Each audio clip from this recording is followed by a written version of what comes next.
Good morning, everybody, and welcome to this commemoration of the 75th anniversary of the Universal Declaration of Human Rights. My name is Sherry Aldis, and I'm the director of the UN Regional Information Center. We look after communications for Western Europe, so including, of course, Germany. And we're here today to spend about 30 minutes together listening to authors from around the world, reading the article from the Declaration that means the most to them in their languages. The Universal Declaration of Human Rights was adopted by the United Nations on the 10th of December 1948 in Paris, in direct response to the barbarism of the Second World War. The text is composed of 30 articles that set out the universal values that transcend cultures, nations, and regions, and the inalienable rights that we're inherently entitled to as human beings. A group of 18 women and men from around the world, chaired by Eleanor Roosevelt, discussed and negotiated, refined and crafted the concepts, the words, over a period of 2 years. And the result has stood the test of time remarkably well, because here we are 75 years later with the Universal Declaration intact. It's just as relevant and important today. It's something to aspire to. It's also something to point to defend, and it's a testament to the wisdom of those who drafted it. The Universal Declaration of Human Rights also has a Guinness World Record for the most translated document in the world, over 500 languages and counting. We'll only hear a handful this morning, but it does show the importance for people around the world to have access to this fundamental text, no matter what language they speak. Very recently, we even translated it into a few new languages: East Greenlandic, Mirandês in Portugal, and Valencian in Spain. Human rights are under threat today in many parts of the world. Reminding ourselves of what they are, what they mean, and why they are important is particularly relevant now. We're lucky to have a group of authors with us here today from a wide variety of countries to raise their voices in support of human rights. Books are such an important vehicle for human rights, and authors are often the first to bear the brunt of those who seek to curtail them. By chance, and not by design, we have an all-women group of authors today. Authors and publishers, I should say. It's also a reminder, a sad reminder, that women are often the first victims of infringements of human rights, as we see in several countries around the world at the moment. We can all stand up for human rights in our daily lives, publicly and privately. And what better moment than to do so now on the occasion of the 75th anniversary. Human Rights Day is actually on the 10th of December, but every day is a good day to stand up for human rights. I would like to invite Ines Bachot from the Frankfurt Book Fair to come and join us and say a few introductory remarks.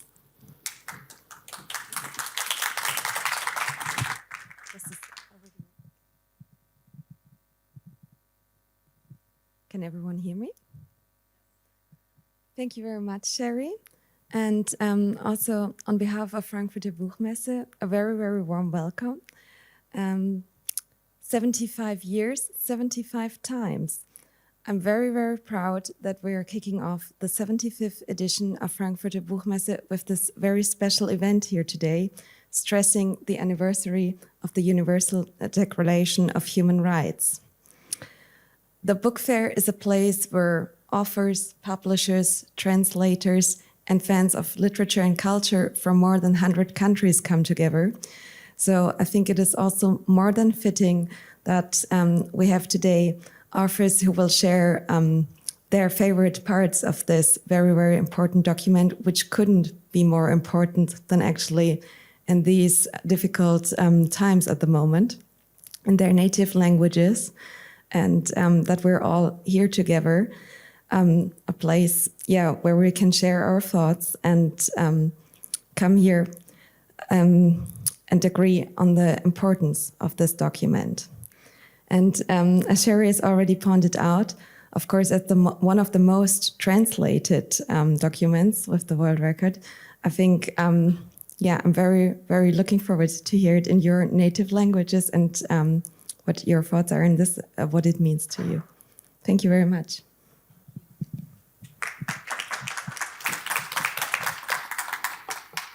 Thank you, Ines, for that warm welcome. We're very happy to be here celebrating 75 years of Frankfurt and 75 years of human rights together.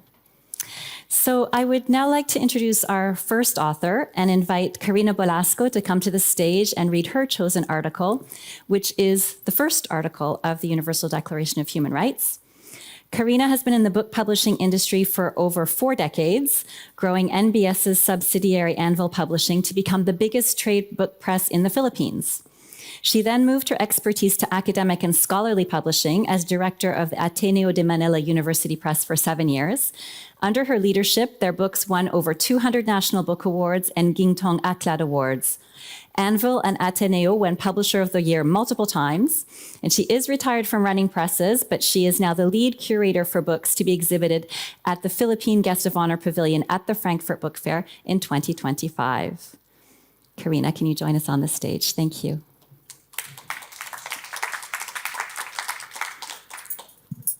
Thank you for that kind introduction. Good morning, everyone. Maybe I don't need to read Article 1. Oh, okay, so I'll just say it in our language, which is Filipino. Language is a very complex issue in our country because since we were colonized by the United States and they set up the public school system in the 1900s, we had to use English as medium of instruction. So it's been a very complicated relationship also with English, between English and Filipino and our other languages. In Filipino, lahat ng tao ay pinanganak na malaya at pantay-pantay sa karangalan at karapatan. May katwiran sila at budhi at kung gayoy nararapat na makitungo sa isa't isa sa diwa ng kapatiran. I chose this because it's the first, it's the beginning, it's the foundation and the most fundamental, I guess, of all the rights. And it is the most, I think, relevant, basic respect for one another's opinion. I mean, if you were at the opening program last night, you would have seen how important it is really to be to listen to other people's opinions, and everyone has the right, everyone has the same right to freedom and dignity to be able to also say what they think and what they feel. Thank you. Thank you, Karina. That was a wonderful kickoff with Article 1. I would now like to invite Corina Kuhlenkamp to come to the stage and read Article 2. Karina is an author and an editor. She was born in Dusseldorf in 1987 and grew up bilingually as the daughter of an Armenian and a German in the south of Germany. She studied political science and international law in Munich and Harvard, and subsequently received her PhD in Munich. Her debut novel, I'm going to say it in English, Apricot Season Dark, was published by Orlando Verlag in the fall of 2023, so very recent publication. Karina, welcome to the stage. Thank you very much for having me here. Thank you, Sherry. I'm going to read Article 2 of the UN Declaration of Human Rights in German. Jeder hat Anspruch auf alle in dieser Erklärung verkündeten Rechte und Freiheiten, ohne irgendeinen Unterschied, etwa nach Rasse, Hautfarbe, Geschlecht, Sprache, Religion, politischer oder sonstiger Anschauung, nationaler oder sozialer Herkunft, Vermögen, Geburt und sonstigem Stand. Des Weiteren darf kein Unterschied gemacht werden aufgrund der politischen, rechtlichen oder internationalen Stellung des Landes oder Gebietes, dem eine Person angehört, gleichgültig, ob dieses unabhängig ist, unter Treuhandschaft steht, keine Selbstregierung besitzt oder sonst in seiner Souveränität eingeschränkt ist. So today we are celebrating the 75th anniversary of the UN Declaration of Human Rights. And having adopted global human rights is a great achievement of which we can and must be proud. Yet, until today, they are not being respected globally or all the time. So taking into account the recent war Azerbaijan launched on Nagorno-Karabakh, or Artsakh, as we call the region in Armenian, Article 2 seems of specific vital importance to me. So I am standing here speaking not only as a German author, but also as a woman of German and Armenian descent. And while the trauma of the first Armenian genocide has yet not been forgotten, another cultural genocide and ethnic cleansing is just taking place, while the world is watching. Therefore, I would like to firmly stress the meaning of Article 2. Everyone is entitled to all rights and freedoms set forth in this declaration without distinction of any kind, such as race. And it goes on, furthermore, no distinction shall be made on the basis of the political, jurisdictional, or international status of the country or territory to which a person belongs, whether it be independent, trust, non-self-governing, or under any other limitation of sovereignty. And I do think that this is a very important part of the United Nations Declaration of Human Rights, taking into account the recent war going on in Nagorno-Karabakh and the displacement of Armenians. Thank you very much. Thank you, Karina.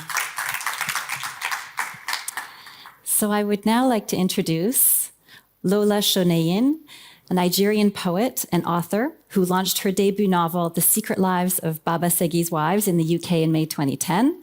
Lola has forged a reputation as an adventurous, humorous, and outspoken poet, having published 3 volumes of poetry. She's in Frankfurt to receive the inaugural Aficionado Award for her work on the Ake Arts and Books Festival, which takes place next month. And it brings together writers, artists, performers, and thinkers for 4 days of cultural immersion in Africa and to celebrate African stories. Lola, welcome to the stage.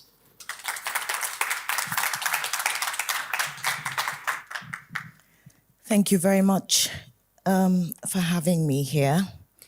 So I'm going to read Article 4, and I'm going to read it in Yoruba, which is one of the 350 languages that are spoken in my country. Abala kẹrin.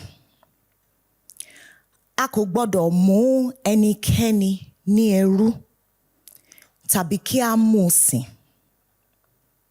Ẹrú níní àti òwò ẹrú ni a gbọdọ̀ fi òfin dè ní gbogbo ọ̀nà. And in English, that no one shall be held in slavery or servitude. Slavery and the slave trade shall be prohibited in all their forms. And this was important for me because I'm Nigerian.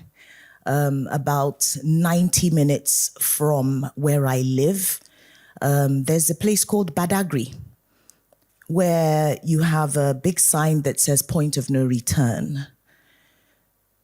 And every once in a while, we come in contact with Brazilians, with people from the US who come to Nigeria to visit and happen to stop by our bookstore. And they get very emotional.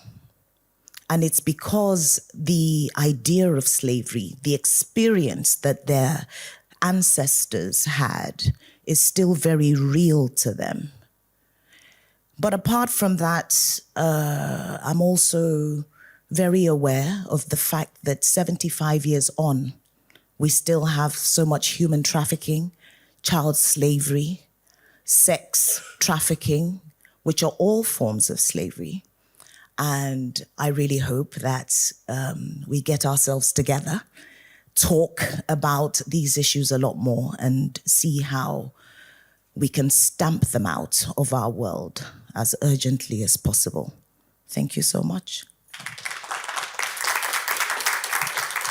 Thank you, Lola. And now I would like to invite Sophia Sheliak to come to the stage to read Article 5. Sophia is a culture manager, a journalist, a television host, and a translator from Czech into Ukrainian. Since 2016, she's the program director of Lviv International Book Forum, and it's one of the biggest literary festivals in Ukraine. Since 2022, she has been working at the Ukrainian Book Institute in the International Relations Department as the Ukraine National Stand Curator, working as the television host for Ukraine Public Broadcasting Company for channel Suspilne Culture. And in 2019, she was awarded by Kyiv Post a 30 Under 30 award. So, Sophia, please join us on the stage. Thank you. Thank you so much for having me today. I must tell that I wasn't supposed to be here. My good friend and Ukrainian writer Irina Chernoguz, who is now on the service, was supposed to be here, but unfortunately she can't leave right now because of she is in Ukrainian Armed Forces. And also I really want to dedicate my speech having this chance to talk to my late friend, Victoria Malina. She was killed by Russians by a missile attack in Kramatorsk on June 27th this year, 2023. But I would love to talk also about some more funny stuff. And Speaking today and reading this article in Ukrainian is a big celebration. It's a big celebration for Ukraine because we were also colonized. We were colonized by Russia. So until our independence, we haven't had a chance to have any public document being translated into Ukrainian. So since the independence, we have a right to speak in our own language. So ніхто не повинен зазнавати тортур, жорстокого, нелюдського або такого, що принижує його гідність поводження чи покарання. No one shall be subjected to torture or to cruel, inhuman or degrading treatment or punishment. Today, quoting this article, I want to remind you about thousands of Ukrainians who have been or are going through Russian captivity or occupation, about Ukrainian children who are punished because of their nationality. Quoting this article, I want to scream, but it's inappropriate. I want to scream because of powerless of the world community, which cannot stop the brutality of one country and which cannot stop the inhuman treatment of Russians, particularly not only in Ukraine, but in Georgia, Syria, Ichkeria, Moldova, and probably in other countries. Yeah, thank you. We're happy you could be with us today. I would like to invite Natasha Komberger to come to the stage. She'll be reading Article 13. Natasha is a Slovenian writer and journalist. As we know, Slovenia is Frankfurt Book Fair's guest of honor this year, so welcome, Natasha. Natasha was born in Slovenia and currently lives in Berlin. She's best known for her novel, Heaven in a Blackberry Bush, a novel in stories, which was nominated for the Kreshnik Prize for Best Slovenian Novel and won the EU Prize for Literature in 2010. It's been translated into 13 languages. And I was interested to discover that in 2009, she founded the Eco Art Collective Green Central, where she promotes ecology and art. Natasha, please come to the stage.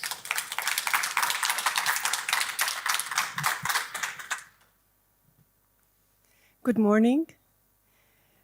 I will read in Slovenian language, which is a very small language, and as any other small language, it was also, it had a long history of fighting to survive. And as many other authors before me said already, it is of crucial importance for me as well that I can talk and read in Slovenian today to you. I will read the Article 13, 13. člen. Vsakdo ima pravico do svobodnega gibanja in prebivanja znotraj meja določene države. Vsakdo ima pravico zapustiti vsako državo, tudi svojo, in se vrniti v svojo državo. Article 13. Everyone has the right to freedom of movement and residence within the borders of each state. Everyone has the right to leave any country, including his own, and to return to his country. As an artist, I often say that making art is always a way of transition. You go from somewhere to somewhere, and you often don't know where you will land. To do this, you need a freedom of mind, but also a freedom to move with your body, with your mind, with your soul, with your heart. And there should be no borders to creativity and to the thought of making something new and better. No one in this world should take the credit for the fact where he or she was born. And no one has the responsibility for the fact where he or she is born. The borders should be something that should just remind us that there should be no borders. Every time we cross the border, we should be aware that the border is there. Today, closing up of the borders, that happens also in my state, also Slovenia has a fence on its south border, which I feel very shameful about. These borders mean a death threat to millions of human beings, to mothers, to children, to sisters, my sisters, all over the world. By reading this article, I want to show the solidarity with all of them. Thank you.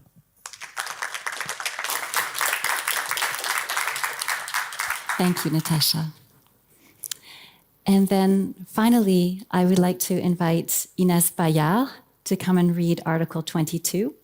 Inès was born in Toulouse in France in 1992, and now she lives in Berlin. Her debut novel, Shame, was translated into several languages and awarded the Prix FNAC and the Prix Goncourt des lycéens. It was also longlisted for the Prix Goncourt 2018 and the Prix Première 2021. Her second novel, Steglitz, was published in France last year and in Germany this year. Inès, I'd like to welcome you to the stage. Thank you.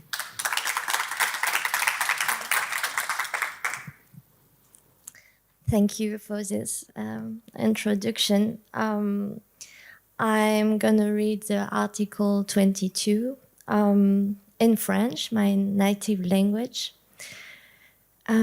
Toute personne, en tant que membre de la société, a droit à la sécurité sociale. Elle est fondée à obtenir la satisfaction des droits économiques, sociaux et culturels indispensables à sa dignité et au libre développement de sa personnalité. Grâce à l'effort national et à la coopération internationale, compte tenu de l'organisation et des ressources de chaque pays. I have to say I was very impressed by the intensity of your speech. I don't know if I can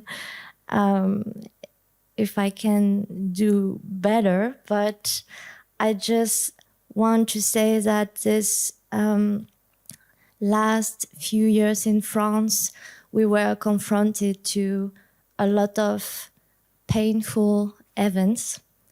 And our politicians always have in their speech this notion of national effort.